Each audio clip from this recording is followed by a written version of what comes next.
Во оваа епизода ќе се запознаеме со начинот на издавање на интегрираните еколошки дозволи и учество на јавноста во процесот на нивното издавање. Граѓанските организации може да влијаат одредена активност да се спроведува на поеколошки начин. Во ова видео ќе се запознаеме со издавање на интегрирани еколошки дозволи и учество на јавноста во процесот на издавање на дозволите. Издавање на интегрирани еколошки дозволи и учество на јавноста во процесот на издавање на дозволите.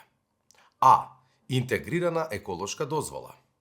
Активностите на новите инсталации или значителните промени на постоечките може да се вршат само по претходно добиена интегрирана еколошка дозвола. Например, А. Интегрирана еколошка дозвола се издава за рафинерии за минерална нафта и газ, инсталации за согорување на комуналниот отпад со капацитет над 3 тони на час, инсталации за депонирање на неопасен отпад со капацитет над 50 тони на ден, инсталации за согорување на животински трупови и така натаму. Барањето за добивање на А интегрирана еколошка дозвола се доставува до Министерството за животна средина и просторно планирање. Министерството за животна средина и просторно планирање доставува по еден примерок од комплетното барање по кое што се постапува до органот на државната управа надлежен за работите од областа на здравството, органите на државната управа надлежни за активностите кои би се вршеле во инсталацијата и општината или градот Скопје на чие што подрачје се изведува инсталацијата. Органите имаат право да доставуваат своји мислења и забелешки по однос на барањето и условите утврдени во нацртот, а интегрирана еколошка дозвола.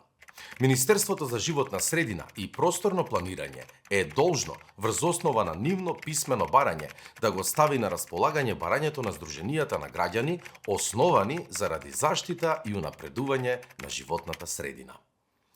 Министерството за животна средина и просторно планирање го објавува барањето во најмалку еден дневен весник достапен на целата територија на Република Северна Македонија и на својата интернет страница. Министерството за животна средина и просторно планирање е должно да ја обезбеди на јавноста пристап до достапните информации потребни за оформување на мислењата и на ставовите. Градоначалникот на општината и градоначалникот на градот Скопје се должни на барањето за А интегрирана еколошка дозвола да му достават мислење на Министерството за животна средина и просторно планирање во писмена форма. Градоначалникот на општината и градоначалникот на градот Скопје може да организираат јавна расправа во врска со барањето, согласно со членот 103 од Законот за животната средина. Во рок од 30 дена од објавувањето на барањето, јавноста може да ги достави своите мислења и ставови во писмена или електронска форма. Министерството за животна средина и просторно планирање е должно во образложението на А интегрираната еколошка дозвола да наведе кои од мислењата и ставовите доставени од јавноста се земени предвид, а кои не се, како и причините за тоа.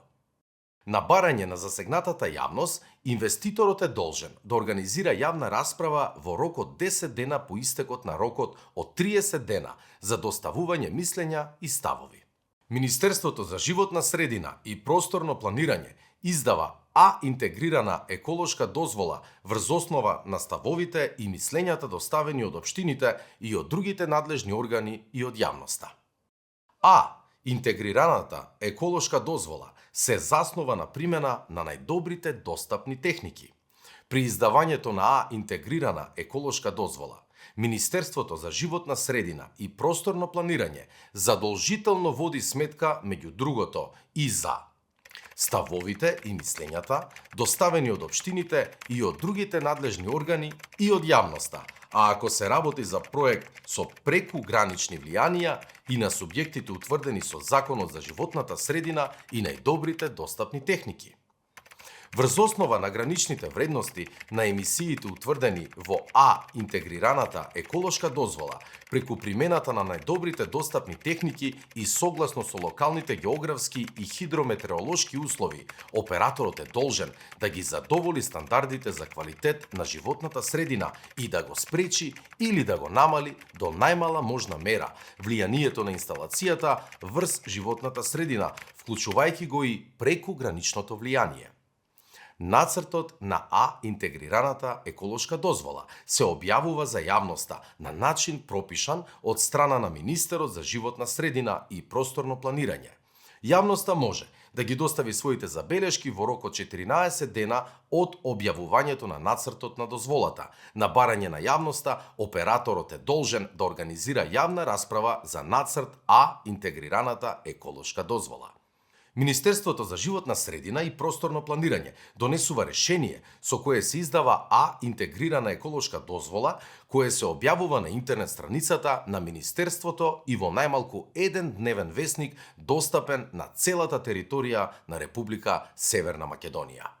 Жалба против решението за издавање на А интегрирана еколошка дозвола може да се поднесе од страна на засегнати правни и физички лица, како и од здруженија на граѓани основани заради унапредување и заштита на животната средина во рок од 15 дена од објавувањето на решението.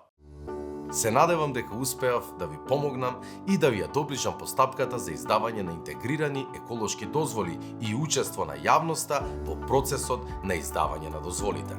Доколку сте еколошка граѓанска организација, контактирајте го Македонското здружение на млади правници за да добиете дополнителни информации, помош и поддршка во вклучување во процесот на издавање на интегрирани еколошки дозволи преку програмата за правна и менторска поддршка на еколошки граѓански организации.